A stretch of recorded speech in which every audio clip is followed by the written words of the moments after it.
The first time you have to operate from the operation panel, go to the menu and then find the head cleaning, then find the fill. Then the ink will flow from the ink bag to the print heads and finish the whole process. See, all the ink flow.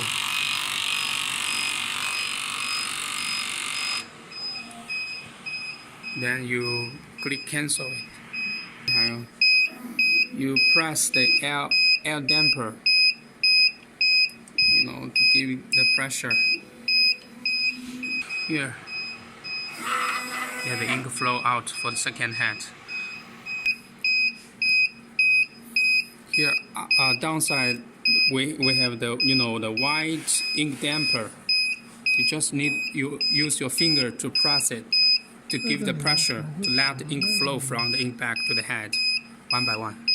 Let me repeat the step for fill the ink. For example, from the operation menu, click menu, then select head cleaning, enter it, then select fill, then press it.